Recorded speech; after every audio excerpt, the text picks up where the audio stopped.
¿Por qué la historia trató de borrar a las mujeres que también empuñaron la espada? Parece un hilo suelto en el tapiz del tiempo, una anomalía que resistió los grandes relatos épicos. En la bruma del Japón feudal, donde el honor y el acero dictaban cada paso, se narran historias predominantemente masculinas. Los nombres más gloriosos son a menudo hombres, samuráis de renombre, señores guerreros legendarios.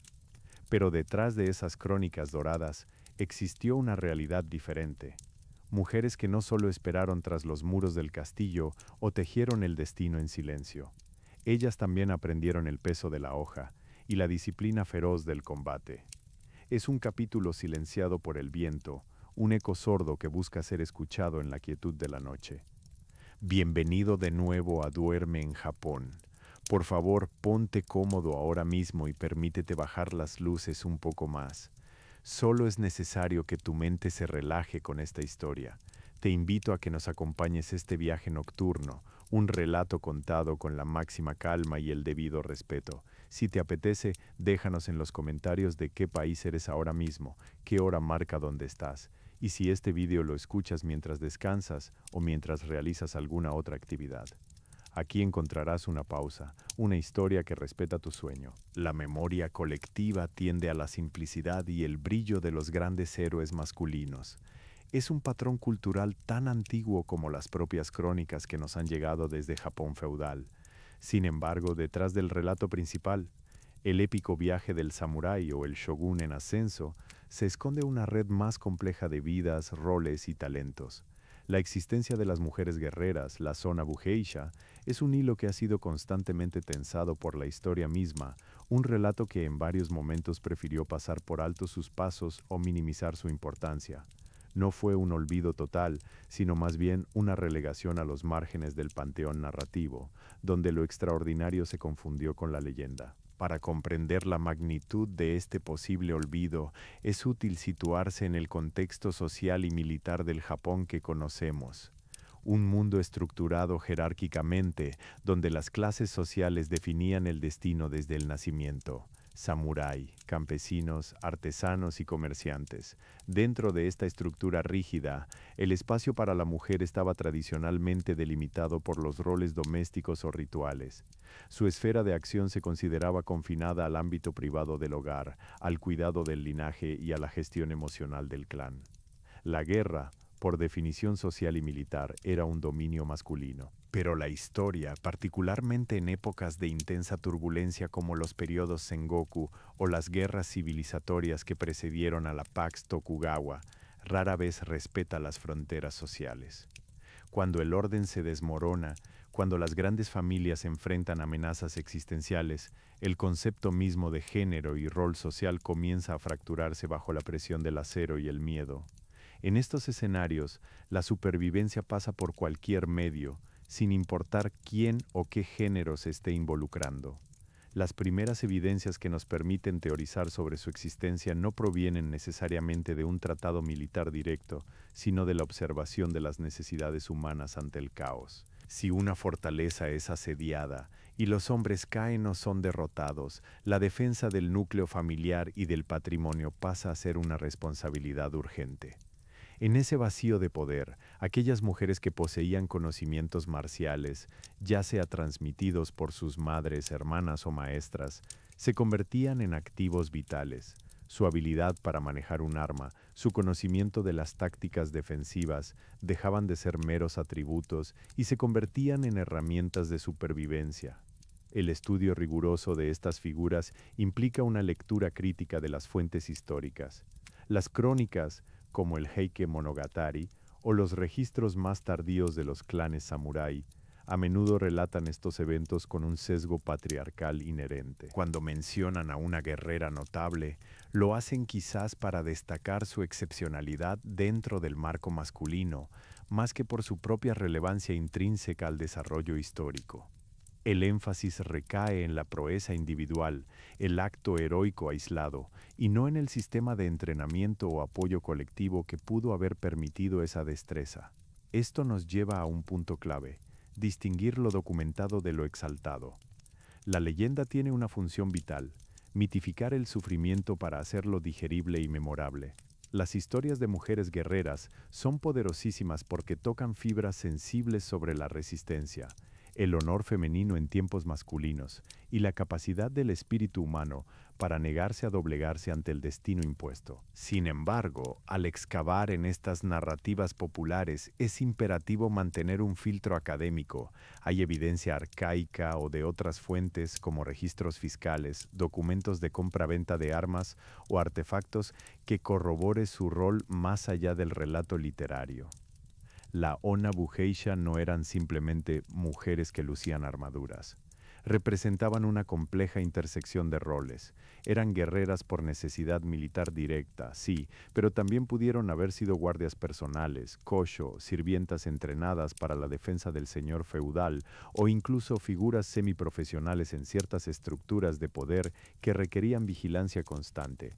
Su capacitación era un secreto celosamente guardado, una habilidad tanto valiosa como peligrosa de conocer por los adversarios. Consideremos el impacto psicológico y social. Una mujer capaz de portar un arma letal desafía las normas visuales de género más arraigadas en la época. Este acto no es solo físico, es profundamente político.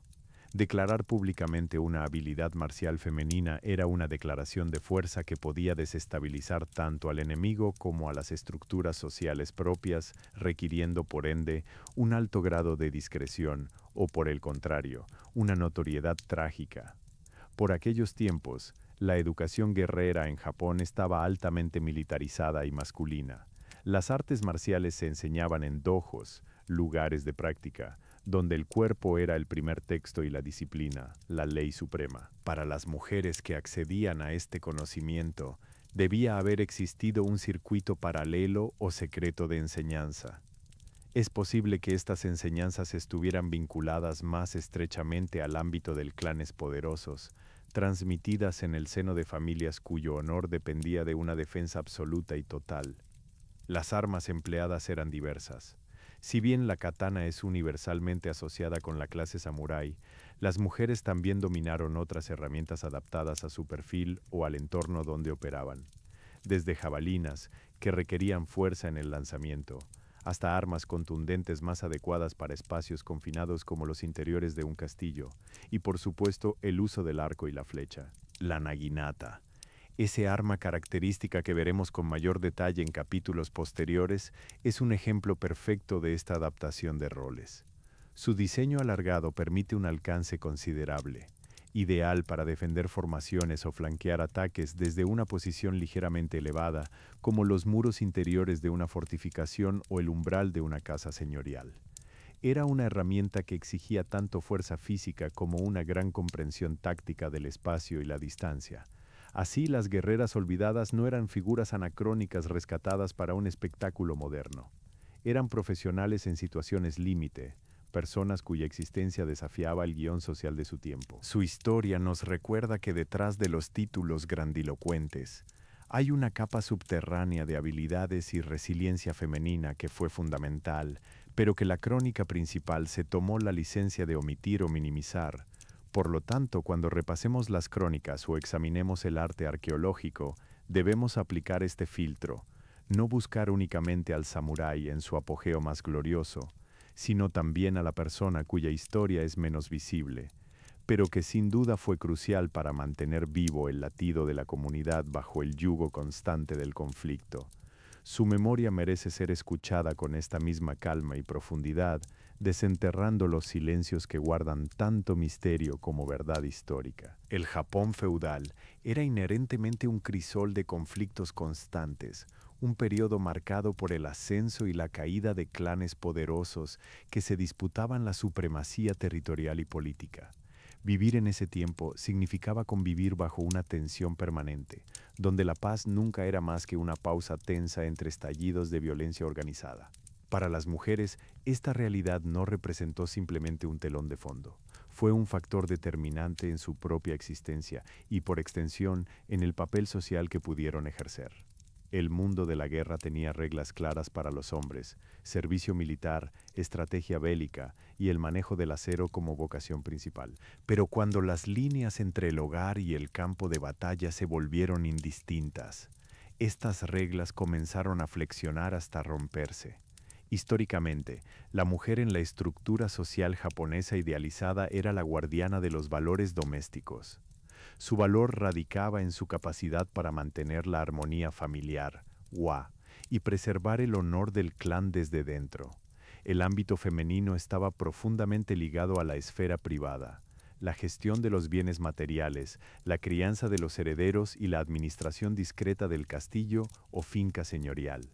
Esta concepción social relegaba las actividades marciales al dominio masculino por excelencia. Sin embargo, el entorno bélico tiene una naturaleza implacable que despoja a cualquier sociedad de su idealización. Solo queda la funcionalidad cruda para determinar quién vive y quién muere. Por lo tanto, cuando un conflicto se instalaba en la región, el papel de la mujer era inmediatamente doble y contradictorio. En teoría, debían ser modelos de resistencia pasiva, figuras que velaban por mantener vivo el espíritu del clan sin mancharse con el baño de sangre. Esta idealización era precisamente lo que hacía su eventual participación activa tan disruptiva para la narrativa social establecida. La necesidad militar, sin embargo, es una fuerza más potente y menos preocupada por las categorías sociales o de género. Un asedio, por ejemplo, no distingue entre un guerrero entrenado en el campo abierto o una mujer con conocimiento práctico de cómo defender los pasajes internos de una fortaleza. En el momento crítico, el valor se medía no en títulos nobiliarios ni en linaje puro, sino en la utilidad inmediata y brutal que cada individuo podía aportar a la supervivencia colectiva. Aquí es donde las habilidades femeninas, hasta entonces confinadas al conocimiento doméstico o ritual, fueron forzadas a manifestarse en un contexto de violencia extrema. Es vital entender que el concepto de guerra para estas mujeres no era necesariamente sinónimo de participar en la vanguardia con una espada visiblemente exhibida. Su contribución podía ser táctica, logística o incluso psicológica. Podían ser espías operando bajo los vestidos de seda, recopilando información valiosa sobre movimientos enemigos. Podrían ser sanadoras en el fragor del combate que curaban heridas en los momentos más oscuros. Y cuando la defensa dependía exclusivamente de las fuerzas restantes, podían convertirse en defensores directos, utilizando armas adaptadas y conocimiento profundo del terreno para hacer pagar un precio muy alto cualquier incursión enemiga. El estudio de las crónicas nos obliga a desmenuzar el lenguaje. Cuando los textos hablan de mujeres que lucharon, raramente describen su entrenamiento desde la perspectiva de un dojo o una escuela marcial formal. Más bien, lo hacen en términos de necesidad desesperada. Ella empuñó la hoja cuando sus hombres cayeron. Este tipo de relato nos indica que el conocimiento marcial no era una vocación profesional para ellas, sino más bien un saber de emergencia, quizás aprendido del entorno inmediato o transmitido por las mujeres mayores. Por aquellos tiempos en los castillos y aldeas amenazadas, el rol tradicional de la mujer se expandió hacia lo que podríamos llamar infraestructura defensiva. Los hombres manejaban los muros visibles, las grandes formaciones en el exterior, pero eran las mujeres quienes entendían mejor el flujo del agua subterránea para crear trampas o quien gestionaban el suministro de alimentos y medicinas bajo fuego enemigo. Su conocimiento del entorno, su capacidad de adaptación a la escasez y su resistencia emocional fueron activos militares tan cruciales como cualquier lanza o espada. Esta dualidad, el rol idealizado versus la funcionalidad real, es lo que define al personaje femenino en un contexto bélico japonés. La narrativa dominante busca el héroe épico con armadura reluciente, pero los hechos más palpables y a menudo invisibilizados son aquellos que demuestran una resistencia mucho más silenciosa e integrada. La capacidad de mantener viva la llama del clan mediante la adaptación constante. Por ejemplo, en las narraciones sobre castillos sitiados, el combate se trasladaba a espacios claustrofóbicos, jardines interiores, galerías estrechas o los pisos superiores que colapsaban con cada golpe enemigo. Estos entornos eran inhóspitos para grandes formaciones de guerreros, pero perfectamente navegables por individuos ágiles y con un conocimiento íntimo del edificio. Las mujeres podían tener la ventaja táctica en estos espacios reducidos. Así, el mundo de la guerra no solo creó espacio para ellas físicamente, sino que forzó un cambio temporal y quizás permanente en su estatus funcional. De guardianas del espíritu a participantes activas de la defensa física, no se trataba de una transgresión voluntaria al ideal social, sino de una respuesta orgánica y desesperada ante la amenaza externa. Recordar esto es entender que el valor de estas mujeres no residía únicamente en cuán bien luchaban con un arma, sino en su persistencia en negarse a ser definidas solo por los roles domésticos impuestos. Su habilidad para pivotar entre la seda y el acero nos ofrece una visión matizada del género humano ante el conflicto, demostrando que la capacidad de supervivencia es un atributo mucho más diverso y profundo que cualquier etiqueta social o militar. Este contexto global de tensión constante, el mundo en guerra, fue el caldo de cultivo necesario para que estas habilidades latentes germinaran, dando forma a lo que poco a poco se conocería como las Onna Bugeisha. Su presencia no es un accidente histórico, es una consecuencia directa de la presión brutal que ejercían los tiempos convulsos. La etiqueta Onna Bugeisha es un término que evoca inmediatamente la imagen de mujeres en armamento, pero su definición precisa resulta ser uno de los mayores desafíos al estudiar el periodo feudal japonés. No se trata de una categoría militar estandarizada, ni existe un equivalente directo y exhaustivo en las estructuras formales de entrenamiento marcial masculinas de la época. Más bien, es una etiqueta colectiva que intenta encapsular a aquellas mujeres que, por diversas circunstancias, sean estas la necesidad inmediata, el entrenamiento específico de un clan o incluso la necesidad narrativa, demostraron habilidades combativas notables, trascendiendo su papel tradicionalmente asignado en la sociedad. Para abordar qué era exactamente esta figura, es fundamental entender que los términos históricos rara vez son puramente descriptivos. Están cargados de intención y sesgo narrativo. Las crónicas escritas posteriormente a menudo buscaban elevar el drama o justificar un linaje mediante hazañas extraordinarias. Por lo tanto, cada mención de una Onna Bugeisha debe ser leída con la máxima cautela crítica. No podemos asumir que cualquier mujer armada era automáticamente catalogada como tal. La designación implica un reconocimiento cultural específico a su habilidad marcial fuera del ámbito puramente doméstico o ritual. En esencia, la Onna Bugeisha representó el punto de intersección entre tres mundos: el deber doméstico y el honor familiar, el entrenamiento militar formal masculino y las circunstancias extremas de guerra. No era una profesión como lo fue, por ejemplo, ser un samurái. Era más bien un estado o un rol temporalmente activado en momentos de crisis existencial para su familia o señor. Profundicemos en el concepto funcional. Las habilidades que estas mujeres poseían eran multifacéticas y altamente contextuales. No se limitaban a saber luchar. Había la destreza del manejo de múltiples armas, desde las más ceremoniales hasta las utilitarias. El conocimiento profundo de la topografía militar, las técnicas de emboscada en espacios cerrados y un entendimiento avanzado de la psicología del miedo tanto propio como enemigo. En los casos donde su rol era más cercano a la guardería de élite, como sirvientas o consejeras dentro del castillo, el entrenamiento se habría centrado en la discreción operativa, la capacidad de ser letal sin dejar rastro visible y manteniendo al mismo tiempo una apariencia de fragilidad o subordinación, eran habilidades estratégicas superiores a la fuerza bruta. Su valor residía precisamente en su invisibilidad hasta el momento decisivo. El arsenal era tan variado como las necesidades del combate. Si bien el naginata, con su alcance, es un arma que frecuentemente se les asocia y que veremos más adelante, no fue lo único que manejaron. Estudiar la evidencia sugiere también un dominio potencial sobre herramientas de combate cuerpo a cuerpo adaptadas a espacios reducidos, como cuchillos de utilería o armas cortas, así como el manejo experto del arco, una disciplina que requería tanto fuerza como precisión en entornos variables. La transmisión de este saber es quizás el elemento más misterioso y fascinante. Si los dojos formales eran masculinos, ¿dónde se impartían estas enseñanzas a las mujeres? La hipótesis más plausible apunta hacia un aprendizaje clandestino o familiar. Podría haber sido transmitido por linajes femeninos excepcionalmente poderosos que consideraban la defensa de su estatus y propiedad una extensión directa de sus obligaciones maternas y matrilocales, incluso si el samurái se definía por ser un guerrero en servicio al señor feudal varón. Esto nos obliga a reconsiderar la noción de honor. Para los hombres, el honor estaba intrínsecamente ligado al campo de batalla público.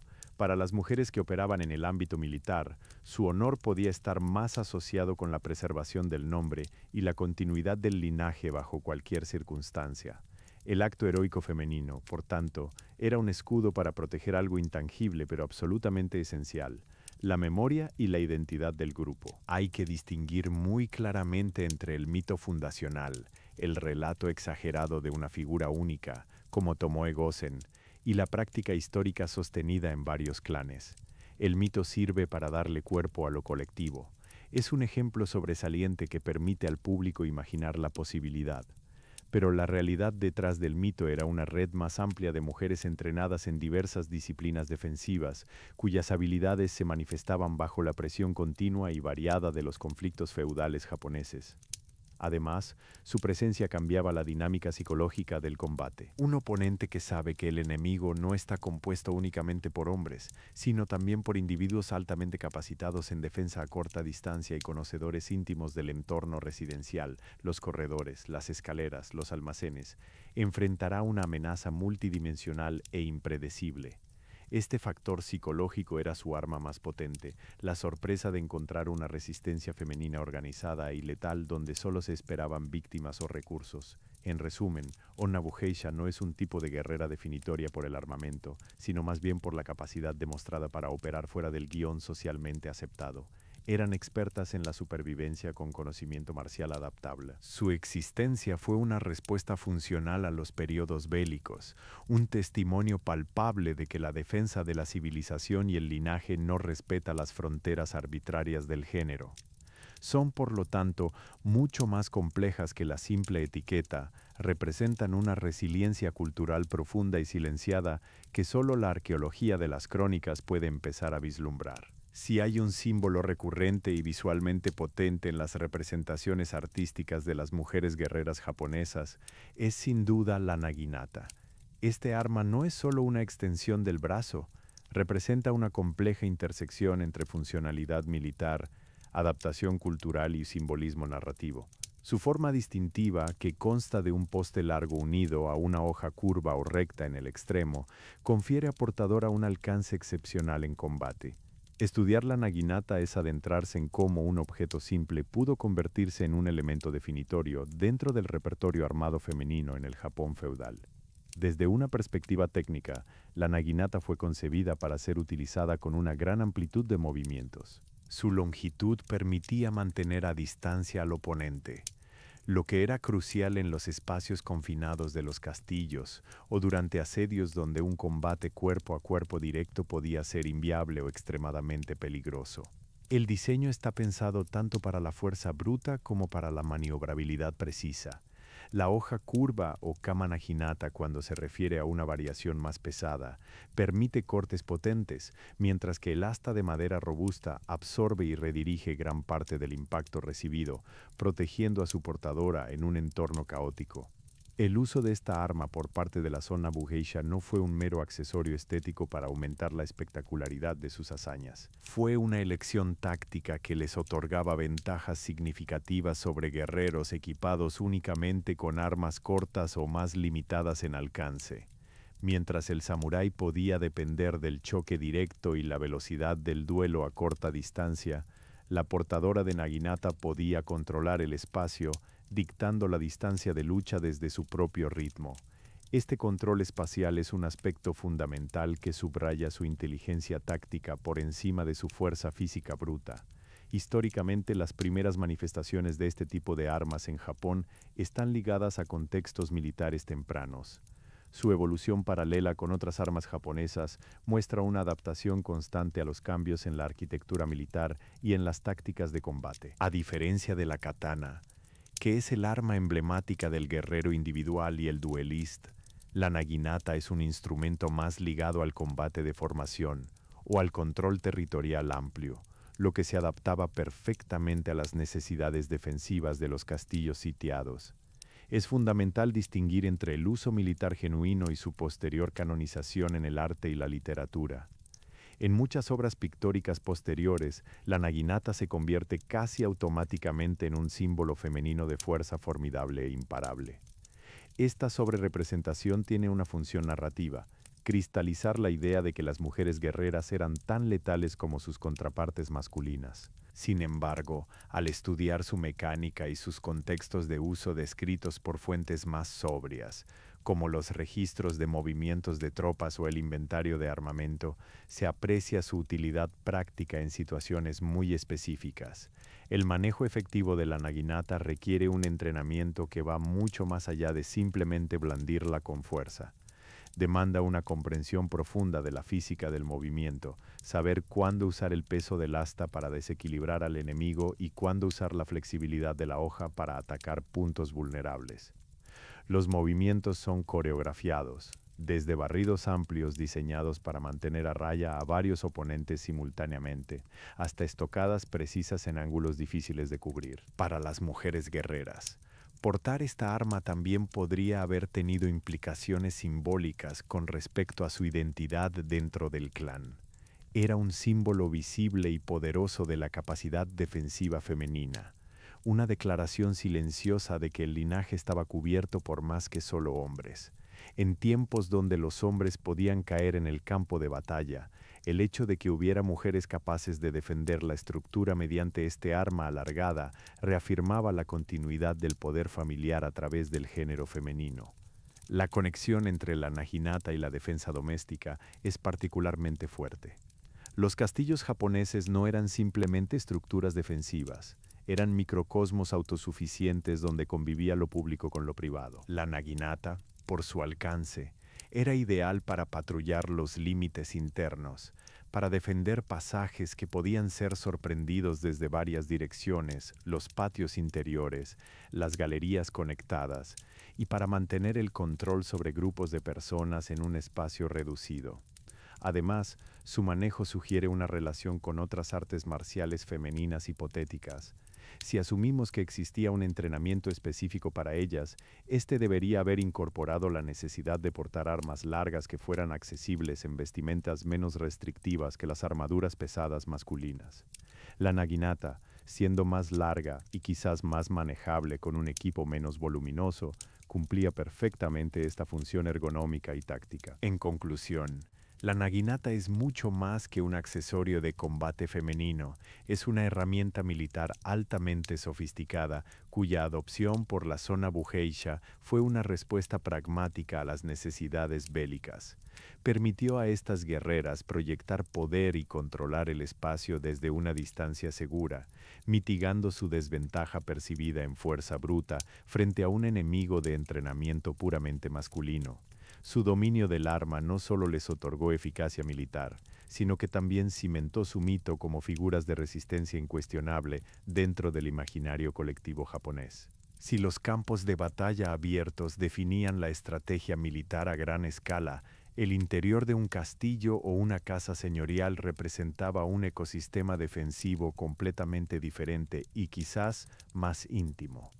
El concepto de defender el hogar en el Japón feudal trascendía la mera protección física. Se trataba de defender no solo las paredes de piedra, sino también la continuidad del honor familiar, la estabilidad económica y fundamentalmente la vida misma bajo el yugo de un asedio prolongado.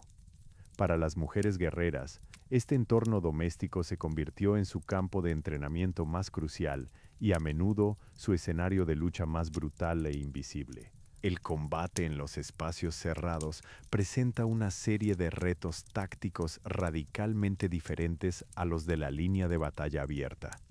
La estrategia lineal, el choque frontal, es reemplazada por el arte del flujo y la adaptación constante al entorno arquitectónico. Los castillos japoneses, con sus intrincadas redes de pasadizos, patios internos, muros dobles y sistemas de drenaje o trampas naturales, eran máquinas defensivas diseñadas para confinar, desorientar y desgastar al invasor. La defensa del hogar exigía un conocimiento casi geológico de cada centímetro cuadrado. Aquí es donde la mujer guerrera, por su rol habitual en el ámbito doméstico, podía tener una ventaja psicológica y práctica inestimable. El hombre samurái era entrenado para el enfrentamiento directo con fuerzas externas. Ella estaba entrenada para navegar y controlar el espacio desde dentro. Su movimiento era tan parte del paisaje como los muros mismos.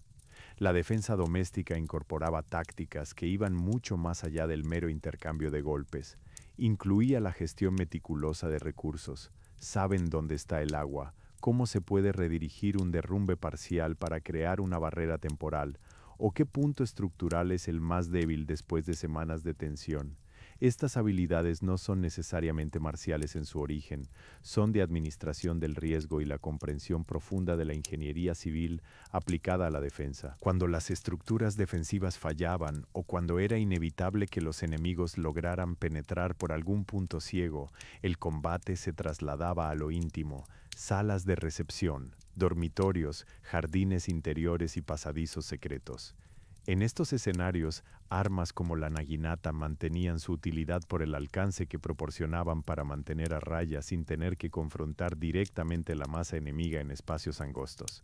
Sin embargo, también eran expertas en el uso de herramientas del hogar convertidas en instrumentos letales, objetos pesados, trampas rudimentarias, o incluso el conocimiento sobre qué materiales inflamables podían utilizarse con sobriedad para desorientar sin causar un daño masivo innecesario. Desde una perspectiva más amplia, la defensa del hogar también era un combate de desgaste psicológico. El objetivo primario no siempre era matar al invasor en el primer encuentro. A menudo era prolongar su estadía dentro de las murallas, consumiendo sus suministros, minando su moral y forzándolos a enfrentar una resistencia que no se rendía por la fuerza bruta. Las mujeres jugaron un papel crítico aquí, ya que su presencia constante mantenía viva una rutina, una sensación de normalidad amenazada que el invasor debía constantemente combatir, lo cual era agotador para los asediadores. Este tipo de combate también requería disciplina y autocontrol extraordinarios. En las crónicas, vemos ejemplos de resistencia donde la furia ciega habría sido contraproducente.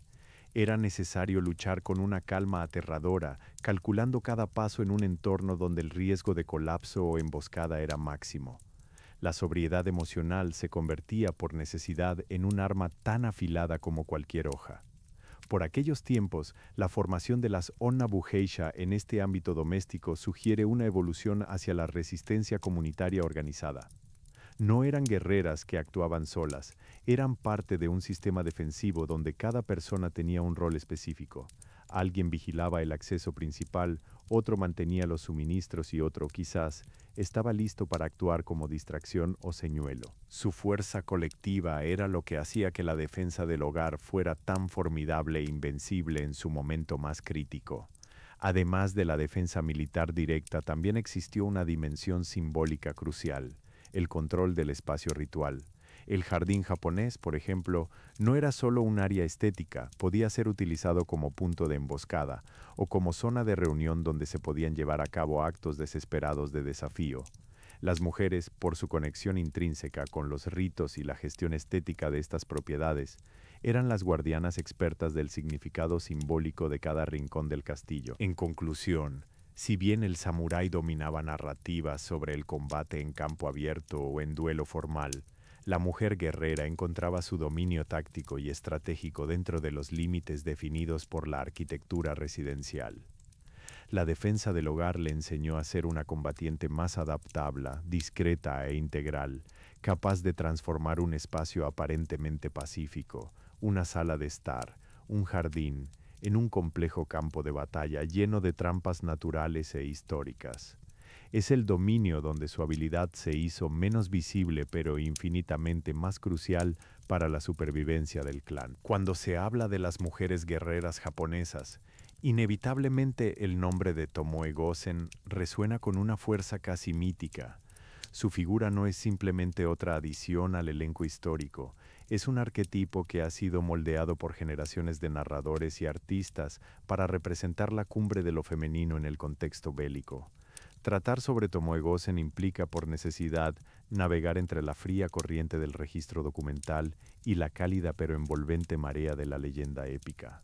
Es esta tensión entre lo verificable y lo exaltado lo que hace a su historia tan fascinante y compleja de narrar en calma. Tomoe Gosen es una figura prominente dentro del ciclo de las guerras señoriales, particularmente asociada a los conflictos que definieron el periodo Heian y su transición hacia épocas más violentas. Lo que se sabe de ella proviene principalmente de textos literarios posteriores y crónicas artísticas, lo cual desde el inicio requiere la máxima cautela historiográfica. Estas fuentes no siempre aspiran a la precisión periodística.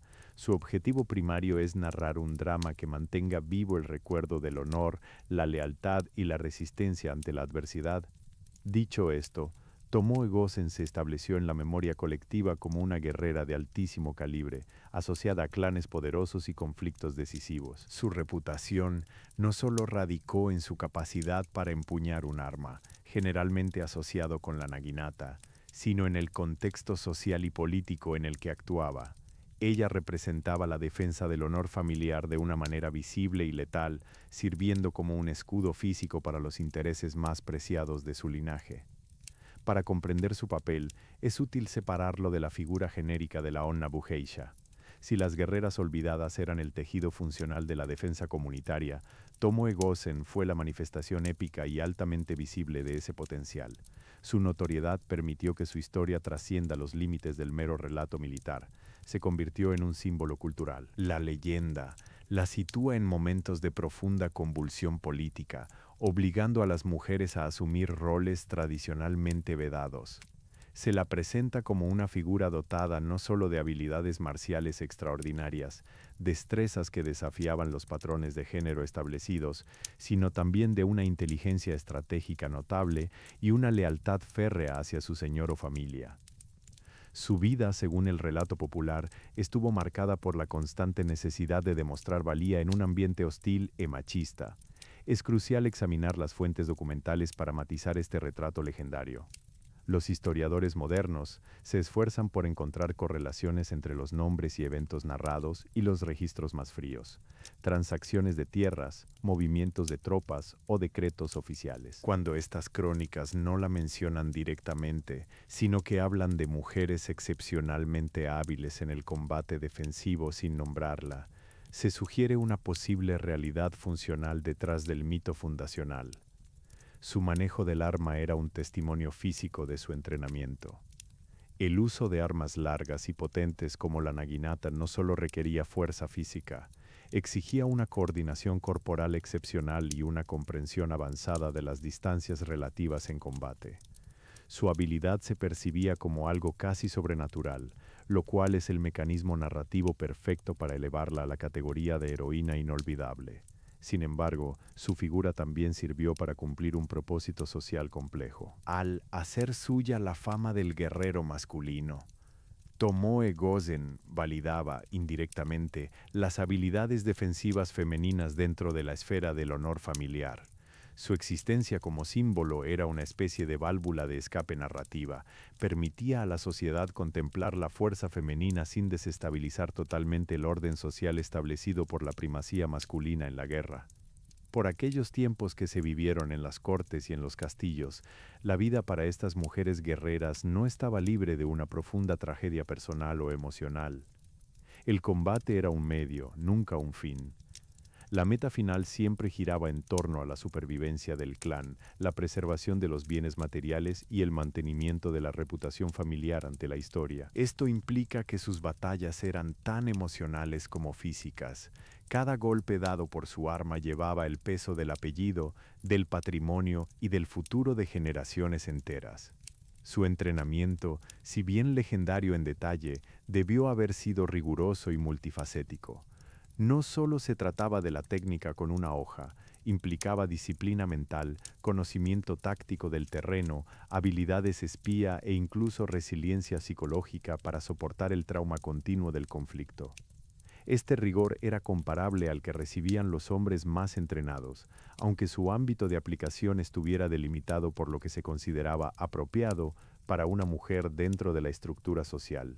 El legado de Tomoe Gosen Entonces, no es solo el recuerdo de sus hazañas en batalla, es un símbolo complejo. Representa la fuerza indomable del espíritu femenino japonés ante la adversidad, pero también refleja las limitaciones impuestas por la propia narrativa histórica que ha tenido que mitificar esa fuerza para hacerla digerible y memorable.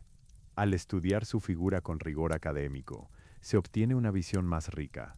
No es solo una mujer guerrera, sino un prisma a través del cual examinamos cómo el género interactúa con el poder militar en la historia.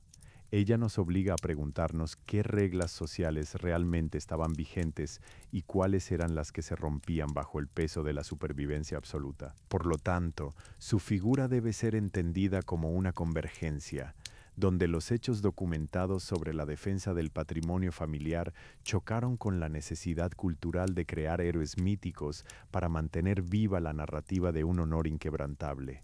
Y es en esa intersección entre el mito y la crónica sobria donde reside su poder narrativo más duradero, recordándonos que las historias más potentes a menudo son aquellas que se resisten a una sola clasificación o explicación simple. Los periodos de las grandes guerras en Japón no fueron solo acontecimientos políticos, fueron cataclismos sociales que redefinieron la identidad misma del samurái y, por extensión, los roles femeninos dentro de su cultura.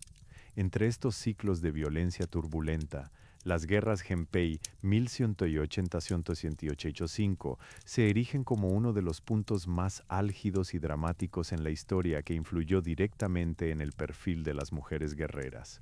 Este conflicto fue un choque violento entre dos potencias militares rivales, el clan Taira y el clan Minamoto. No era solo una disputa por el poder político, sino una lucha visceral por definir qué tipo de sociedad debía emerger del caos feudal, lo que a su vez implicó la movilización total de todos los recursos humanos disponibles en la región. Para las mujeres, estas guerras significaron una aceleración brutal hacia roles activos y visibles dentro del conflicto armado.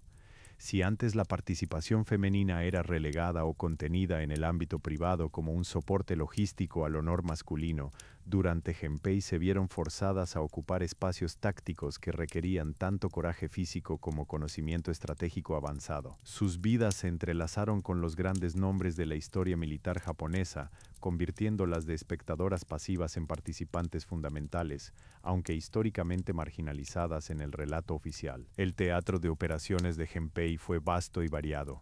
Involucró desde asedios costeros hasta batallas campales masivas, como lo demuestra la decisiva batalla naval de Dan no Ura. En tales escenarios, la participación femenina era más difícil de documentar con precisión quirúrgica que en un duelo controlado o una defensa claustrofóbica. Sin embargo, su contribución fue multifacética y esencial para el desenlace militar. En primer lugar, debemos considerar el papel logístico insustituible. El mantenimiento de ejércitos masivos en movimiento es una tarea titánica. Las mujeres no eran solo cocineras o tejedoras, eran expertas en la administración de recursos humanos y materiales a gran escala. Esto implicaba gestionar provisiones para miles de hombres, mantener medicinas básicas, a menudo mezcladas con conocimientos herbales transmitidos oralmente, y crucialmente, cuidar del bienestar psicológico de los combatientes. Esta labor silenciosa era el pegamento que mantenía unido al ejército durante meses de marcha forzada y hambre constante. Pero la participación física fue igualmente relevante. Los registros e incluso las crónicas literarias sugieren que mujeres de diversos estamentos se integraron en unidades defensivas especializadas. Cuando los grandes ejércitos eran finalmente detenidos o debilitados, la defensa del último reducto era el punto donde lo profesional colapsaba y entraba en vigor la necesidad pura de supervivencia. En estos momentos, las Sonna Bugeisha actuaban como un lastre de resistencia inquebrantable, manteniendo viva la voluntad de lucha incluso cuando los hombres estaban exhaustos o heridos hasta el límite. Su entrenamiento, por lo tanto, tuvo que adaptarse a esta naturaleza cambiante del conflicto. No podían depender solo de la formación marcial tradicional. Debían ser capaces de cambiar fluidamente entre tareas, de administrar un almacén de pólvora en las mañanas, a utilizar una lanza o una naginata al caer el sol y la emboscada. Esta versatilidad era su arma más letal, pues los enemigos esperaban encontrar únicamente disciplina militar masculina. Consideremos también el impacto social que tuvo este periodo. Las guerras Genpei no solo cambiaron las dinastías gobernantes, alteraron radicalmente la percepción pública del valor femenino. La capacidad de estas mujeres para tomar armas y ejercer violencia controlada en un contexto de vida o muerte desafió cualquier dogma social anterior. Si podían defender la propiedad y el linaje con tanto vigor, se planteó una pregunta que resonaría mucho después. ¿Qué límite existe realmente al poder y la agencia femenina? Desde el punto de vista táctico, su presencia forzó a los líderes militares rivales a modificar sus estrategias.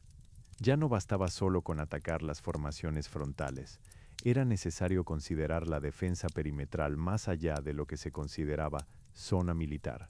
Debían calcular el riesgo que representaban estas unidades femeninas especializadas en defensa interna o en emboscadas quirúrgicas dentro del perímetro residencial y administrativo del castillo. Los elementos legendarios, como los relatos detallados sobre la proeza de ciertas mujeres asociadas a clanes específicos durante Genpei, cumplen una función narrativa crucial: solidificar el ejemplo.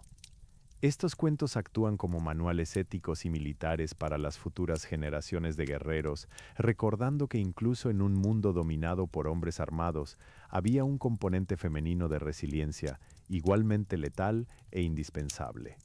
Sin embargo, es imperativo mantener la sobriedad requerida al narrar estos eventos.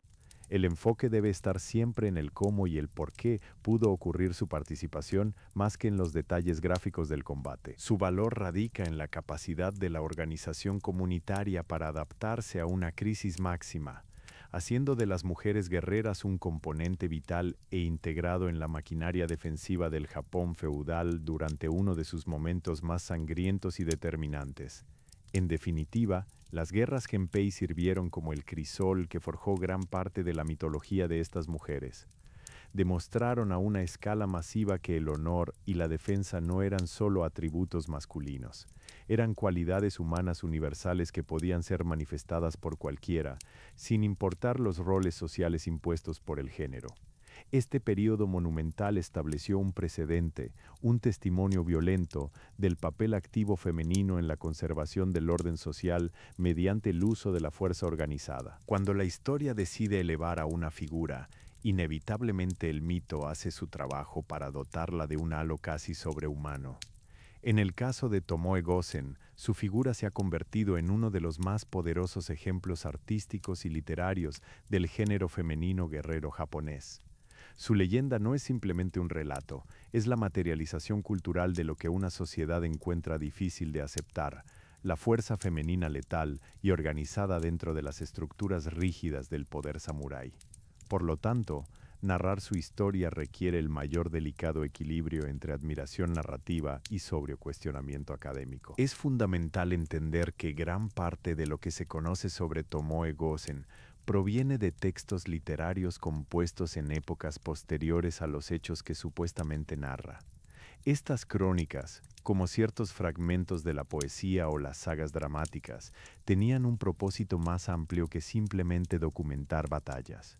Buscaban preservar el concepto del honor, de la lealtad y de la resistencia inquebrantable bajo el peso de la tragedia feudal. Así, cuando escuchamos su nombre, estamos escuchando una interpretación cultural profunda, un eco épico. No obstante, es precisamente en la persistencia de estos relatos lo que nos permite desglosar los elementos legendarios para entender las posibles raíces históricas. Lo que sí parece ser constante en todas las fuentes, tanto mito como crónicas menos exageradas, es su asociación con clanes de gran poder y una participación en conflictos donde la defensa del patrimonio familiar o el honor era el último recurso posible. La leyenda construye a Tomoe Gosen como un personaje excepcional, dotado no solo de destreza física, el manejo magistral de la naginata siendo su rasgo más reconocido, sino también de una fortaleza mental sobrehumana.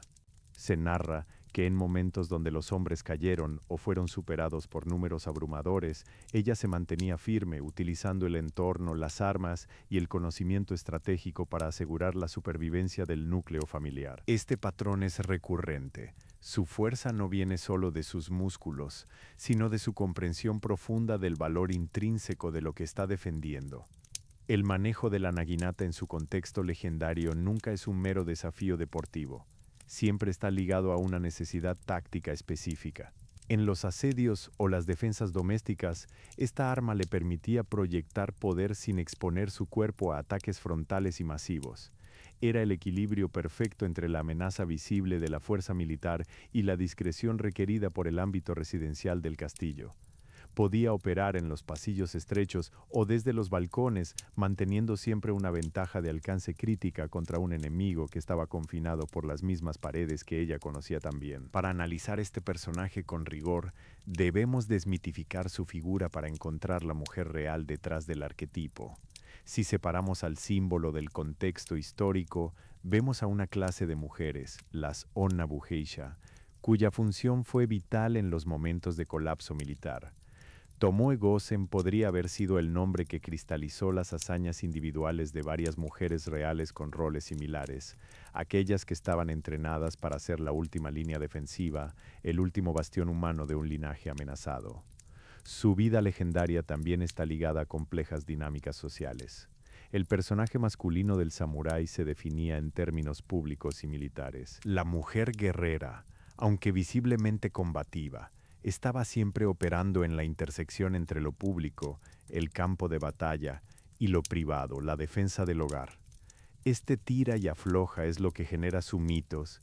Para ser heroica, tuvo que desafiar las reglas masculinas sin romper totalmente el tejido social. El entrenamiento legendario asociado a ella también nos habla mucho sobre la estructura social japonesa en aquel tiempo. El hecho de que una mujer pudiera alcanzar tal nivel de maestría implicaba un sistema de enseñanza altamente especializado y clandestino, probablemente mantenido por clanes o familias con recursos significativos para mantener viva la tradición guerrera femenina sin que ésta fuera sancionada por las estructuras militares masculinas dominantes. Consideremos el aspecto psicológico del relato. La leyenda utiliza a Tomoe Gosen no solo como una máquina de guerra eficiente, sino como un símbolo de resistencia espiritual. Su valor va más allá de su destreza con un arma, radica en la negación de la derrota total. Cuando las fuerzas se ven superadas numéricamente o tácticamente, el espíritu que ella representa es lo que impide que los últimos restos del linaje simplemente se rindan al enemigo. Esta narrativa nos enseña sobre la importancia cultural del concepto de hiri, deber, y ninjo, humanidad, sentimiento.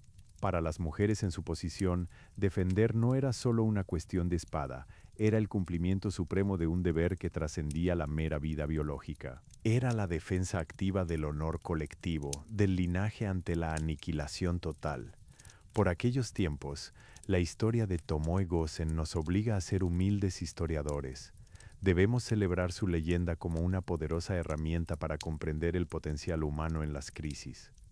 Nos recuerda que los archivos oficiales solo registran lo que los vencedores o los escribas con poder podían permitirse recordar, y que las mujeres guerreras, al operar en la penumbra del conflicto interno y la defensa doméstica, eran expertas precisamente en el arte de dejar un rastro que no es fácil de detectar, una resistencia silenciosa, organizada y letal. En definitiva, su nombre perdura porque encarna esa dualidad perfecta entre lo heroico exagerado y lo funcionalmente necesario. Es el eco poderoso de la mujer japonesa del período feudal que tuvo que ser más que solo un símbolo. Fue una combatiente indispensable en los momentos en que el orden social se desmoronó hasta sus cimientos más íntimos. Su leyenda permanece como un monumento a la resiliencia, recordándonos que las guerreras siempre estuvieron ahí, esperando su momento de actuar cuando el tiempo y la historia lo permitieron. La figura de Tomoe Gosen, aunque monumental en su leyenda, representa solo un pico dramático dentro de una montaña mucho más vasta y compleja. El verdadero estudio de las mujeres guerreras exige que miremos más allá del nombre estrella para reconocer el tapiz tejido por innumerables mujeres cuyas hazañas, por ser menos susceptibles al mito grandioso o la supervivencia historiográfica, han quedado en zonas grises de los archivos históricos. Estas otras guerreras son la fuerza colectiva y anónima que sostuvo a los clanes cuando las figuras legendarias se desvanecían o eran demasiado difíciles de verificar.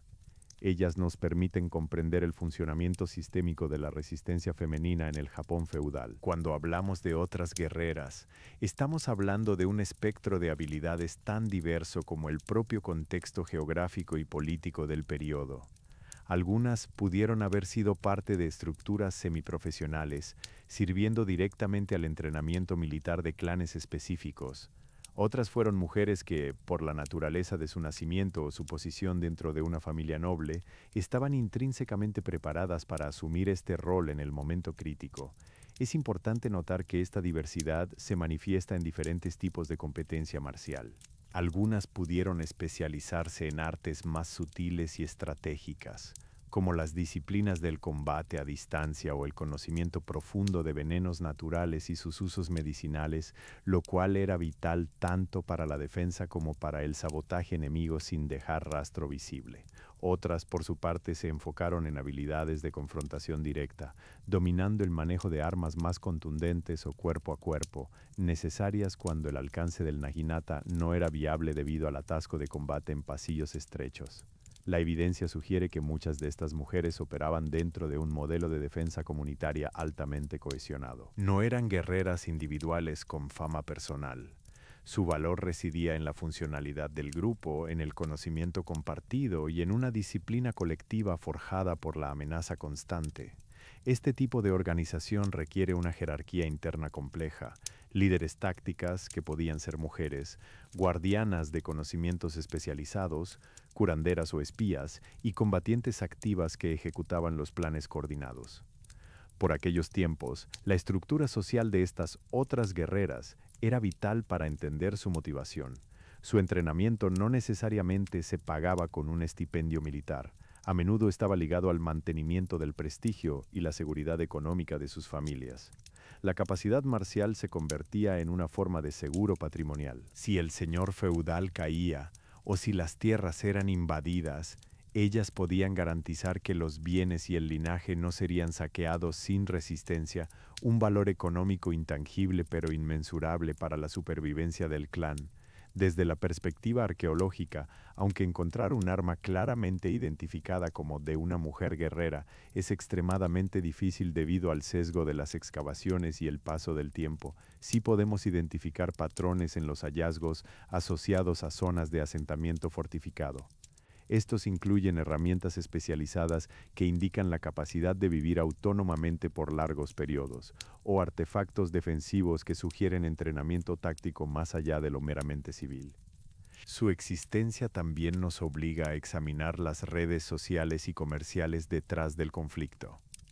Algunas mujeres pudieron haber tenido un rol en el contrabando de información o suministros esenciales, medicinas raras, alimentos almacenados, operando desde la periferia del combate directo.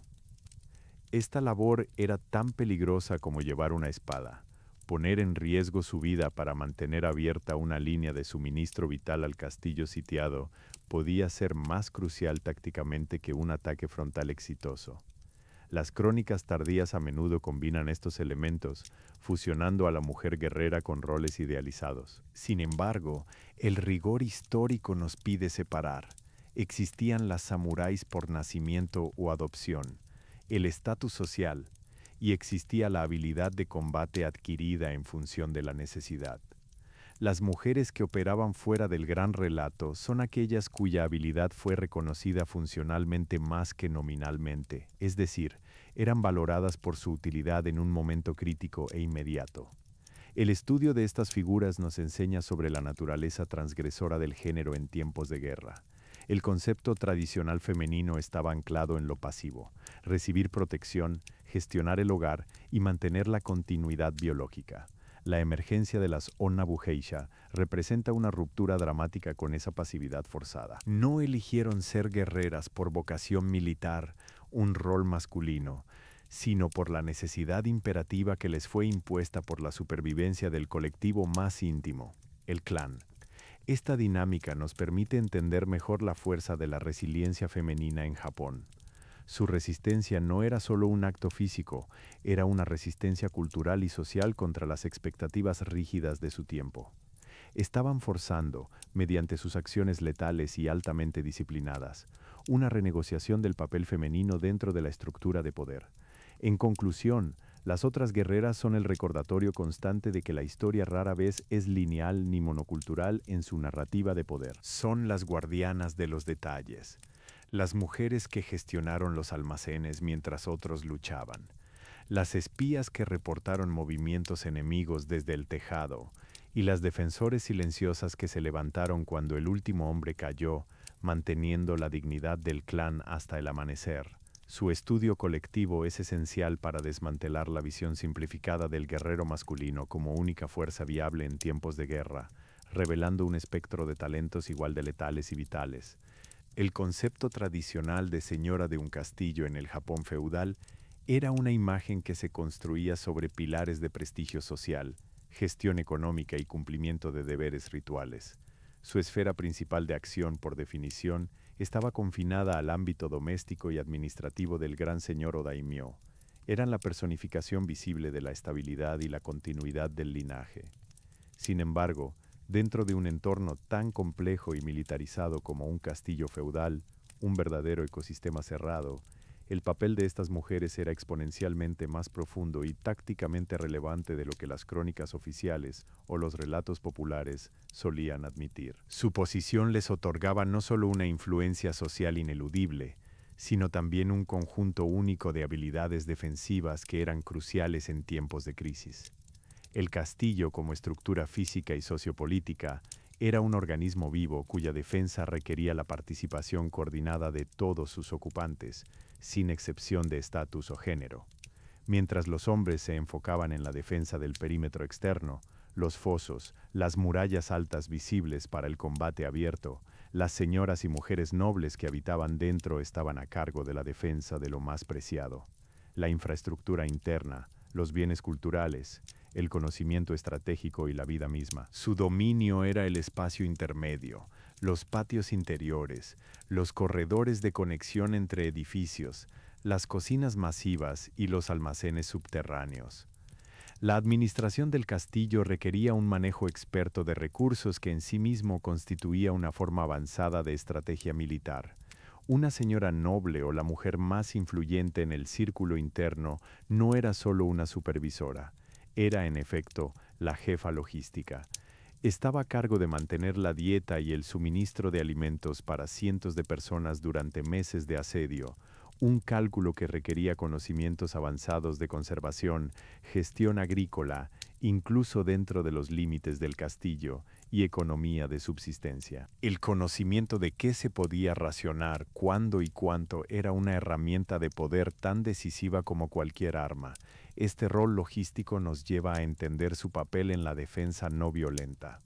Durante un asedio prolongado, el colapso no suele venir solo por el golpe enemigo, puede venir del hambre o de la enfermedad. Las señoras eran las guardianas de la salud comunitaria y la moral. Eran quienes coordinaban los cuidados medicinales, a menudo mediante remedios herbales que combinaban botánica con conocimiento ancestral, y quienes mantenían viva una estructura de rutinas civiles, lo cual era fundamental para prevenir el pánico y la deserción interna o la sublevación por desesperación.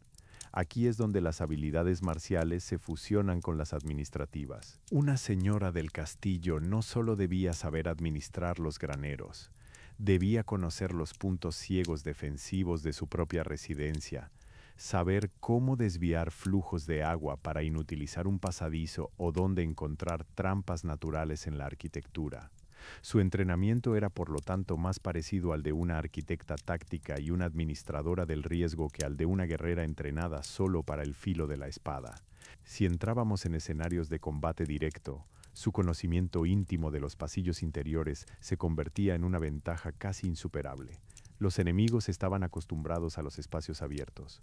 Los señores internos conocían cada giro y cada resistencia del castillo mejor que nadie. Este dominio espacial les permitía planificar emboscadas con una precisión milimétrica, utilizando la arquitectura misma como parte de su arsenal defensivo. Además, el estatus social de estas mujeres también implicaba un manejo delicado de las alianzas políticas internas. En tiempos de tensión extrema, sus decisiones podían influir en qué facciones del castillo se apoyarían o cuáles traicionarían por desesperación. Su capacidad para negociar la lealtad y mantener la unidad interna era una forma de guerra política que precedía a cualquier enfrentamiento físico. Desde el punto de vista armamentístico, su acceso a ciertos recursos también les otorgaba conocimientos prácticos sobre armas menos visibles, pero altamente efectivas. Además del manejo de herramientas domésticas como palancas o pesas, podían estar expertas en sistemas defensivos no convencionales. Por ejemplo, la utilización coordinada de fuego limitado y materiales combustibles para crear humo denso que confundiera a los asaltantes era una técnica que dependía del conocimiento profundo de la estructura del castillo. Para aquellos tiempos, el rol de la señora del castillo representaba el pilar femenino en la continuidad civilizatoria bajo ataque militar. Eran las depositarias no solo de bienes materiales, joyas, mapas, documentos vitales, sino también de los saberes que mantenían vivo al clan, recetas médicas, genealogías políticas, acuerdos comerciales y protocolos ceremoniales que legitimaban su poder incluso cuando el acero rugía afuera. En resumen, Sitomoe Gosen era la guerrera espectacular en el fragor del combate abierto. La señora del castillo era la defensora estratégica de los cimientos. Su fuerza no radicaba únicamente en la espada o la naginata, sino en la orquestación compleja de su vida cotidiana. Saber qué hacer cuando el enemigo creía que ya había ganado porque pensó que lo más importante era solo la fuerza militar. Eran las maestras del arte de esperar, de conservar y finalmente de resistir desde la profundidad organizada y silenciosa de los muros domésticos. Su poder era el de la resistencia endémica. Si hasta ahora hemos explorado el concepto de la zona Bugeisha en su rol administrativo, señoras del castillo, o como fuerza defensiva general, defensa del hogar, el escenario más extremo y concentrado para entender su potencial fue, sin duda alguna, el asedio. Un asedio no es simplemente un ataque, es una forma de guerra psicológica prolongada y meticulosa que busca despojar al enemigo no solo de sus armas, sino de su voluntad de resistir. Dentro de estos muros sitiados, las habilidades marciales femeninas adquiridas o latentes se manifestaban con una intensidad brutal y una creatividad táctica sin paralelo. El asedio militar transformaba la naturaleza del combate, llevándolo desde el vasto espacio abierto hasta los confines claustrofóbicos y altamente vulnerables de un perímetro sellado. La defensa pasó de ser un acto de confrontación a convertirse en una gestión meticulosa de recursos bajo amenaza constante. Para las mujeres guerreras que operaban dentro de estas fortificaciones, esto significaba asumir responsabilidades que requerían tanto la fuerza física como el más profundo conocimiento estratégico del entorno habitable. El primer desafío durante un asedio era psicológico. El enemigo no solo lanzaba proyectiles, bombardearon con propaganda, promesas falsas de rendición o incluso regalos tentadores. Mantener la moral alta y cohesionada bajo este bombardeo constante era una tarea que recaía sobre las figuras centrales de estabilidad social, en muchos casos, mujeres. Ellas debían ser los pilares emocionales del clan, recordándoles el propósito por el que luchaban. No solo por un trozo de tierra o poder político, sino por la memoria y la existencia de sus ancestros. Desde una perspectiva puramente táctica, un castillo sitiado es un lugar donde la arquitectura se vuelve arma y defensa a la vez. Las Onna Bugeisha eran expertas en leer el mapa del peligro interno. Sabían cómo utilizar los sistemas de drenaje no solo como rutas secretas para moverse o escapar, sino también como trampas improvisadas, sellando conductos para confundir a un asaltante o haciendo que desprendieran tierra y escombros sobre las vías de avance enemigo en el momento justo. Su conocimiento del castillo iba más allá de la cartografía. Era una comprensión visceral y funcional. Sabían qué paredes eran estructuralmente más débiles si se atacaban desde ciertos ángulos, cuando un colapso parcial podría ser útil para desviar a los enemigos hacia trampas preparadas, o cómo usar el humo generado por fogatas en zonas cerradas para crear confusión táctica sin necesidad de grandes cantidades de pólvora. El combate, durante un asedio era característicamente desesperado y de desgaste total. Aquí es donde las armas largas como la naginata demostraban su valor máximo. En los patios interiores, cuando el espacio se reducía a corredores estrechos entre edificios densamente poblados, esta arma permitía mantener una distancia crítica con un oponente que podía acercarse rápidamente sin riesgo de contacto cuerpo a cuerpo inmediato. Era la herramienta perfecta para maquillar la defensa, es decir, proyectar poder y amenaza sobre un área amplia sin comprometer demasiado el propio posicionamiento. Además del combate directo, el asedio forzaba una reevaluación constante de los roles profesionales. Las mujeres podían desempeñarse como ingenieras improvisadas, coordinando la excavación o reforzando puntos estructurales bajo fuego enemigo. Podían ser expertas en la química básica, combinando sustancias locales para crear irritantes oculares o señales de humo específicas que pudieran advertir a las tropas defensoras sobre el acercamiento enemigo antes de que éste fuera visible a simple vista. Este entorno extremo también potenció una dimensión de combate más allá del físico, la guerra psicológica. Un asedio no se gana solo con lanzas y espadas, se gana o se pierde con la información, el miedo y la esperanza. Las mujeres fueron cruciales en mantener flujos de comunicación vitales, mensajes codificados, señales luminosas a larga distancia o incluso la gestión de los prisioneros enemigos para obtener inteligencia sin un enfrentamiento sangriento. Los asedios también ponían al descubierto las profundas diferencias entre la leyenda y la realidad funcional. Si en el relato se nos presenta una figura heroica luchando hasta la muerte contra hordas interminables, la realidad práctica era mucho más compleja. Eran pequeños grupos coordinados que realizaban acciones quirúrgicas de alto riesgo. Su éxito dependía no solo de su valor individual, sino del respeto por la disciplina militar y la colaboración sin cuestionamientos entre todos los estamentos sociales dentro de las murallas. Para aquellos tiempos, el asedio fue el escenario perfecto para la manifestación máxima de estas habilidades mixtas: militares, manejo del arma, logísticas, administración de alimentos y psicológicas, mantener la moral. Las mujeres guerreras se convirtieron en las maestras de la resiliencia endémica.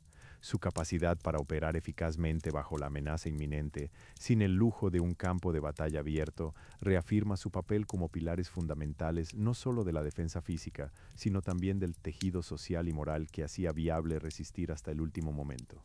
En conclusión, si se entiende la guerra feudal japonesa como una secuencia de asedios en los periodos de mayor tensión, las mujeres guerreras demostraron ser expertas en todos los niveles defensivos, desde la gestión de los recursos hídricos y alimenticios, la defensa invisible, hasta la coordinación táctica de la naginata en un pasaje estrecho, el combate calculado. El asedio fue su laboratorio donde el mito y la realidad convergieron, revelando una capacidad de supervivencia y adaptación que desafió las narrativas más limitantes sobre el género y el poder. Si los capítulos anteriores se centraron en la intensidad cíclica y explosiva de las guerras, particularmente en la disciplina del asedio o la épica batalla campal, es necesario dedicar tiempo a comprender qué ocurrió cuando ese ciclo violento finalmente cesó. El Japón feudal experimentó periodos extensos de relativa calma, la llamada Pax, que permitieron una reestructuración social y un cambio profundo en el concepto mismo de valor y función militar. Este periodo de larga paz no significó simplemente la ausencia de conflictos. Fue un tiempo de adaptación, de transición, donde las habilidades y los roles de las mujeres guerreras fueron gradualmente desmantelados o, más pertinentemente, reorientados hacia nuevas esferas de influencia. El final de una era bélica tiene un efecto profundo en todas las instituciones que dependían de la violencia para su existencia. Para el samurái, la paz significó pasar del guerrero de choque al administrador de la ley y el orden. Y para las Onna Geisha, el fin del asedio o la victoria decisiva implicó una crisis existencial. ¿Qué hacen con un conocimiento letal que ya no es necesario? Su habilidad, antes vital para la supervivencia física, se volvió potencialmente disruptiva en un contexto de paz y relativa estabilidad social.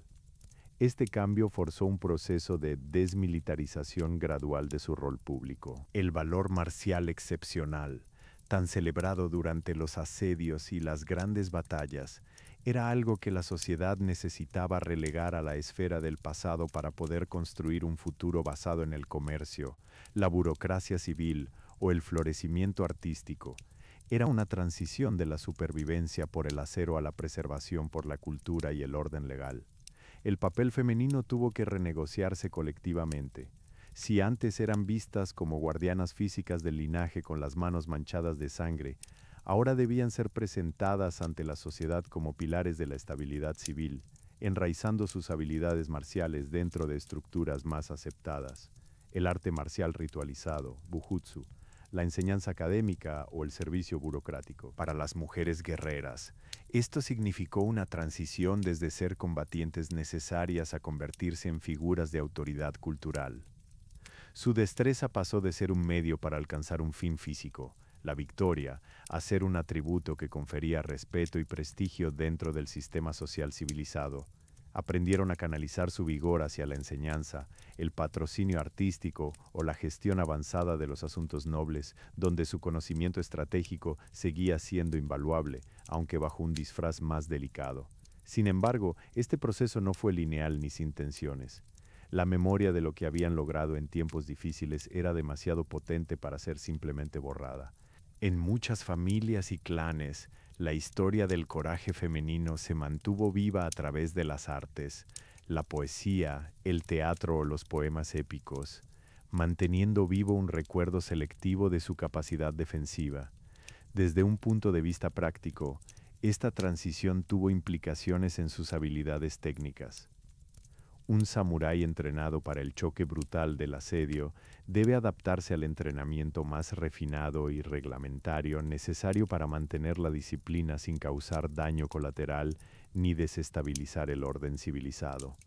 Las Onna Geisha tuvieron que hacer lo mismo, suavizar su letalidad funcional en un arte ritualizado, manteniendo la disciplina marcial, pero eliminando el elemento de pánico existencial. El conocimiento táctico adquirido bajo asedio, la gestión de múltiples flancos de ataques simultáneos, fue adaptado para convertirse en una comprensión profunda de las complejidades burocráticas del gobierno feudal pacífico, cómo gestionar las relaciones entre clanes competidores sin recurrir a la fuerza o cómo resolver disputas territoriales mediante negociaciones complejas.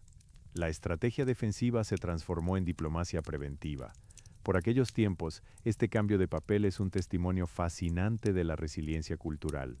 Demuestra que una sociedad puede absorber y reinterpretar habilidades extremas sin desintegrarse. Las mujeres guerreras lograron pasar del reconocimiento por el miedo a la admiración respetuosa, siendo vistas no como amenazas potenciales, sino como fuentes inagotables de sabiduría práctica y estabilidad emocional para la clase noble civilizada.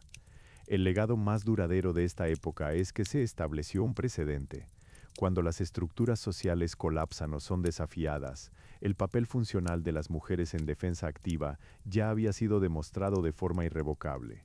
Este conocimiento latente permaneció, esperando solo el próximo punto de inflexión histórico para volver a manifestarse, incluso si la forma de su exhibición era radicalmente diferente a la que se observaba bajo un asedio total.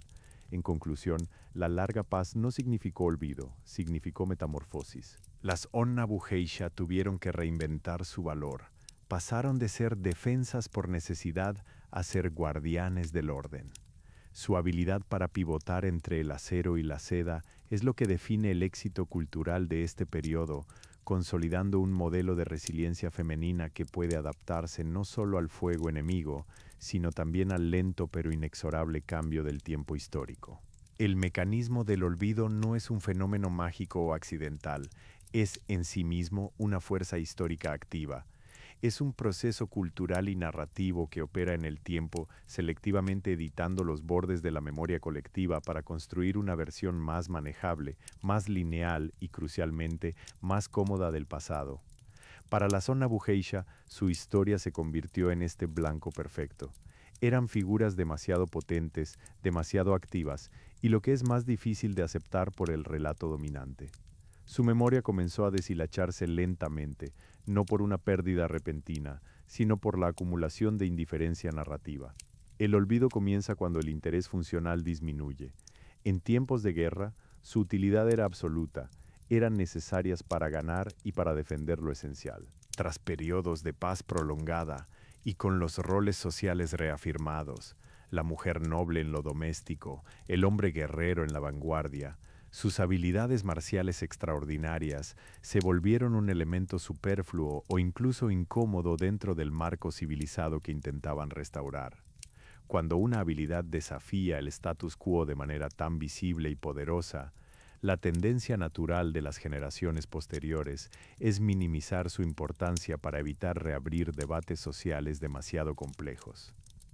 El olvido se manifiesta en las crónicas a través de la minimización selectiva, un evento donde varias mujeres demostraron un dominio colectivo sobre el asedio podría ser redactado simplemente como la defensa exitosa del castillo, sin nombrar, ni siquiera sugerir quiénes fueron los pilares activos de esa resistencia femenina.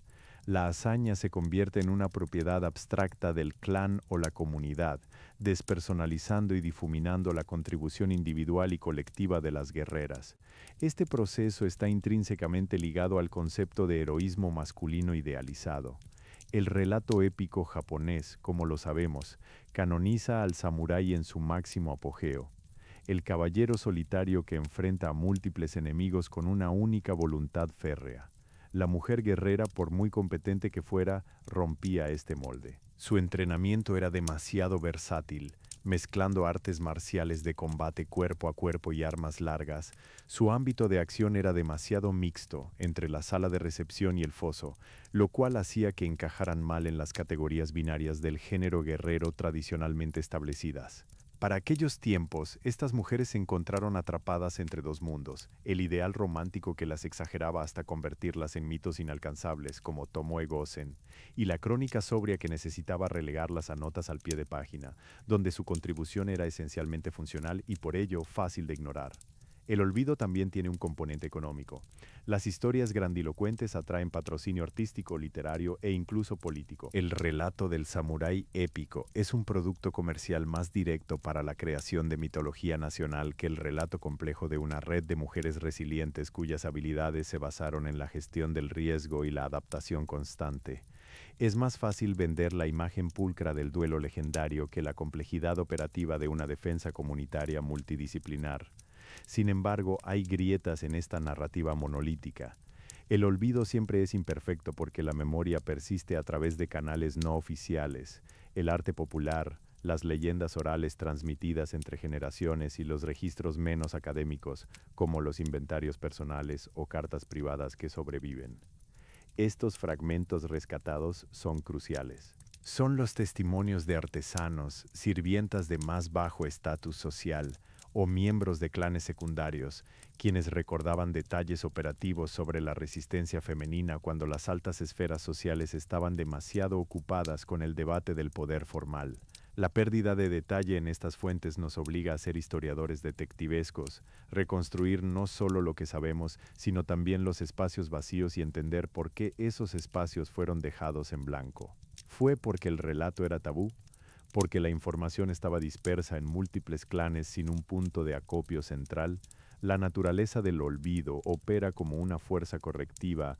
Al silenciar a las mujeres guerreras, el canon histórico masculino podía afirmar su propia supremacía narrativa. Al borrar su agencia activa, se reforzaba la idea de que el papel de género estaba estrictamente definido y era irrompible, incluso bajo la máxima presión del colapso social. Por lo tanto, cuando estudiamos este tema, no solo estamos recuperando a unas mujeres, estamos realizando una crítica histórica profunda sobre los sesgos inherentes al poder narrativo. Estamos luchando contra el peso de las estructuras que prefieren la simplicidad narrativa a la complejidad humana.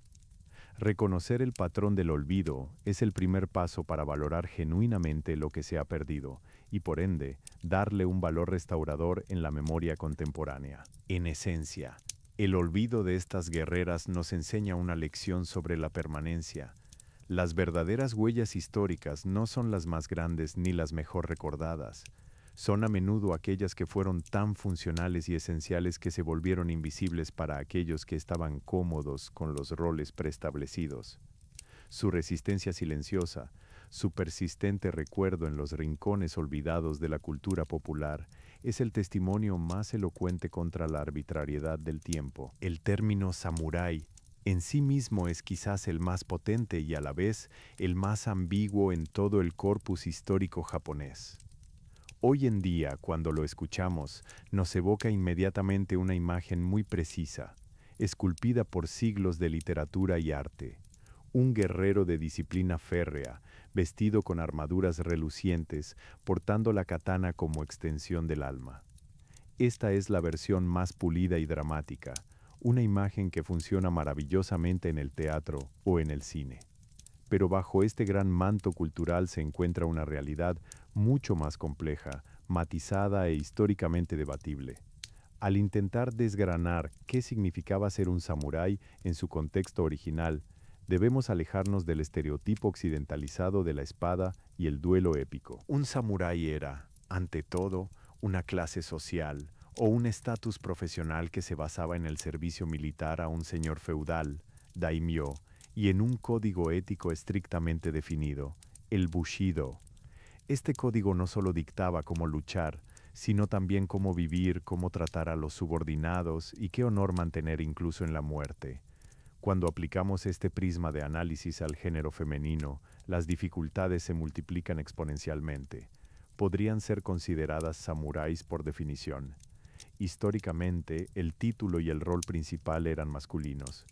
Sin embargo, negar la participación activa femenina sería desestimar evidencia crucial sobre cómo funcionaba realmente un sistema militar en tiempos de caos. Aquí es donde surge la tensión entre mito y realidad. La leyenda, como lo vimos con Tomoe Gosen, necesita una categoría poderosa para anclar su hazaña, el samurái. Al incorporar a las mujeres en este rol, los relatos les otorgan un peso épico que va más allá de su función real, pero precisamente esa adición es lo que nos obliga a la cautela.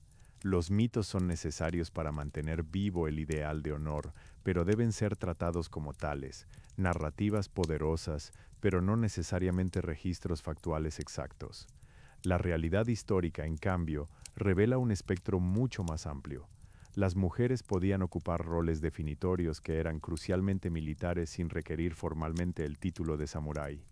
Pensemos en las guardias personales, kosho, cuyo deber era la defensa directa y discreta del señor feudal o de su familia inmediata. Estas mujeres estaban entrenadas, sí, pero su función estaba más ligada a la protección del núcleo íntimo que al servicio público militar de un clan entero.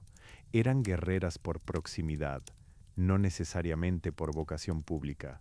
Para aquellos tiempos, el entrenamiento de estas figuras femeninas debe haber sido una disciplina híbrida y secreta. No era lo mismo aprender las tácticas en un dojo abierto que aprender a operar letalmente dentro de la complejidad social y arquitectónica del castillo señorial. Su maestría combinaba la habilidad física, manejo de armas como la naginata, el arco, etc., el conocimiento estratégico, lectura del terreno, administración de recursos. La disciplina social, mantener bajo control su perfil público para no desestabilizar el orden interno del clan. Esta combinación era lo que les permitía operar en un limbo ético y militar. Podían ser tan letales como cualquier hombre samurái, pero su presencia debía mantenerse dentro de los límites aceptables del decoro social. Este equilibrio era más difícil de mantener que simplemente portar una armadura completa. Desde el punto de vista arqueológico o documental, la evidencia concreta suele ser esquiva. Los documentos militares se centran en la fuerza masculina. Las crónicas literarias glorifican lo extraordinario y a menudo exacerban los elementos femeninos hasta convertirlos en arquetipos irreales. Por ello, nuestra tarea es aplicar una lectura crítica. Cuando encontramos menciones de mujeres con habilidades marciales notables, debemos preguntarnos constantemente por el contexto del relato. ¿Están describiendo un evento de necesidad absoluta, como un asedio? ¿O están creando una figura simbólica para reforzar el honor en tiempos de paz? Los documentos que sí ofrecen luz son aquellos relacionados con la vida diaria, registros de suministros, inventarios de armas o testimonios sobre roles de servicio. Estos nos muestran a mujeres con acceso y conocimiento militar avanzado, pero cuyo rol se nombra con términos más sobrios: administradora de armamento, guardia del tesoro, en lugar de títulos gloriosos como samurái. El mito, por lo tanto, no es simplemente una mentira, es un mecanismo cultural de preservación. Los grandes mitos permiten a la sociedad recordar y admirar cualidades como la feroz lealtad o el coraje extremo, sin tener que aceptar la realidad incómoda de cómo se ejercieron esas habilidades en cada momento histórico particular. En resumen, si definimos al samurái por su función social más amplia, guardián del orden feudal y estatus militar, entonces las mujeres guerreras estuvieron siempre dentro de un espectro funcionalmente samurái, pero con una identidad secundaria o paralela. Eran guardianas cuya lealtad era tan vital como la de cualquier hombre en el campo de batalla.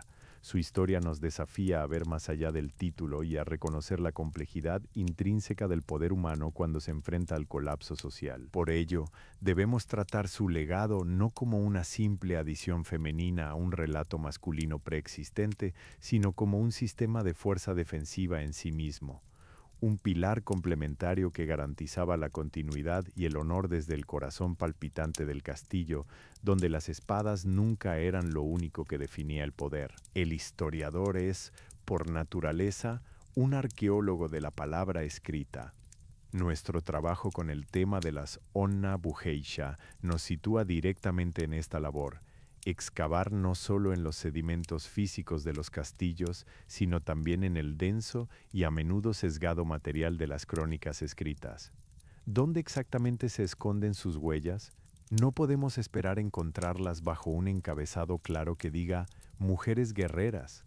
Su rastro está entrelazado con hilos más resistentes: los registros genealógicos, las cartas diplomáticas, los informes de incidentes y sí, dentro de las narrativas literarias, pero siempre en una capa de interpretación. Las crónicas japonesas del periodo feudal son vastos documentos que reflejan no solo la historia, sino también los deseos, el miedo y el orgullo de sus escribas. El sesgo patriarcal es omnipresente. La narrativa oficial se centró obsesivamente en los hombres líderes, los shogun y los clanes samurái masculinos, porque su poder era lo que definía la estructura política del tiempo. Por lo tanto, cuando una mujer aparece como protagonista de una hazaña militar, esa proeza casi siempre tiene un propósito secundario: ilustrar el honor o la lealtad de sus hombres. Sin embargo, los detalles más valiosos no residen en el relato del gran combate épico, sino en las notas a pie de página de esos relatos, en lo que podemos llamar las anexaciones operativas. Estas son menciones puntuales sobre suministros gestionados por una mujer específica durante un bloqueo, la habilidad única de otra para comunicarse con clanes enemigos mediante rutas consideradas prohibidas, o el manejo experto de protocolos diplomáticos y matrimoniales que, indirectamente, debilitaron a un adversario sin necesidad de empuñar ninguna hoja. Al analizar los textos, debemos buscar términos clave que nos permitan desviar el enfoque del arma hacia la estrategia. Palabras como administración, custodia, consejera o incluso referencias detalladas a conocimientos botánicos o topográficos son indicadores fuertes de una participación activa más allá del papel doméstico esperado. Estas menciones sugieren un tipo de poder diferente al físico, pero igual de determinante: el poder del conocimiento acumulado y la gestión silenciosa de variables críticas. Las crónicas tienden a narrar los grandes hitos militares, la batalla decisiva, la toma del castillo, dejando en blanco las semanas o meses que precedieron a esos momentos clave.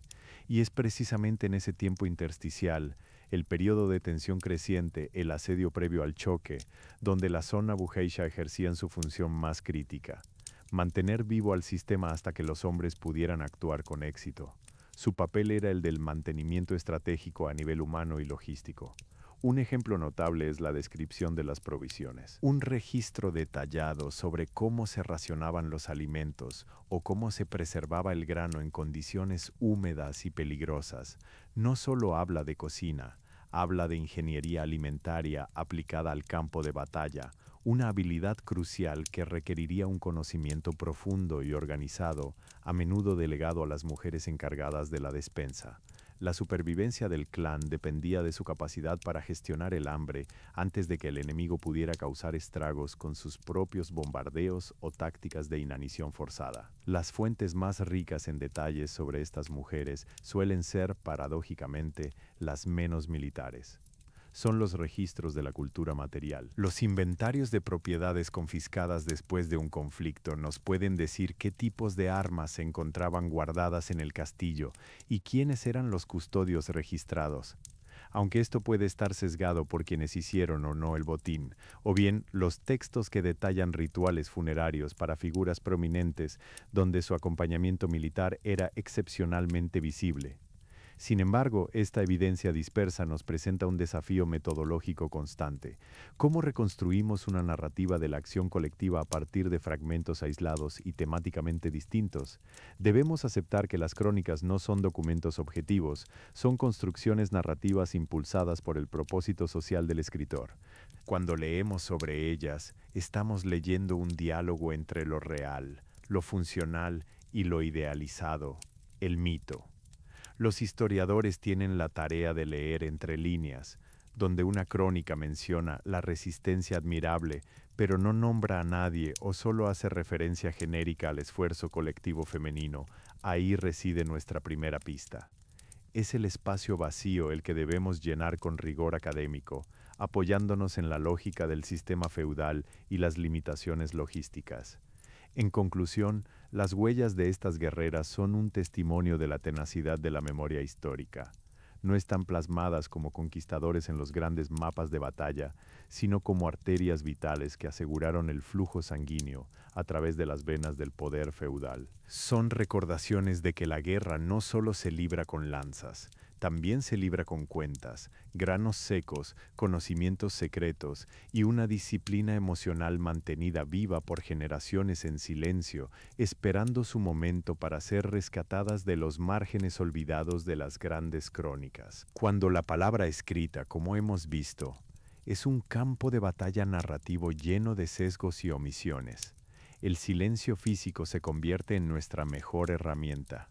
La arqueología representa una perspectiva radicalmente diferente para estudiar a la zona bujeisha, pues nos obliga a despojar cualquier narrativa cultural o literaria y basar nuestras conclusiones únicamente en lo que la Tierra ha conservado: objetos, estructuras, restos biológicos y sistemas de residuos. Para estas mujeres guerreras olvidadas, el yacimiento arqueológico es un museo de las necesidades más crudas, donde su papel activo se manifiesta a través de los artefactos residuales. El desafío principal al aplicar la arqueología a este tema es que el objeto cotidiano o militar rara vez lleva una etiqueta de género. Una espada puede haber pertenecido tanto a un hombre samurái como a una mujer guardia personal. Una vasija de cocina pudo ser utilizada en un rito estratégico tan crucial como cualquier arma. Por lo tanto, la interpretación arqueológica debe ser extremadamente matizada y colectiva. Sin embargo, existen áreas clave de análisis que sí nos permiten vislumbrar su existencia y funcionalidad.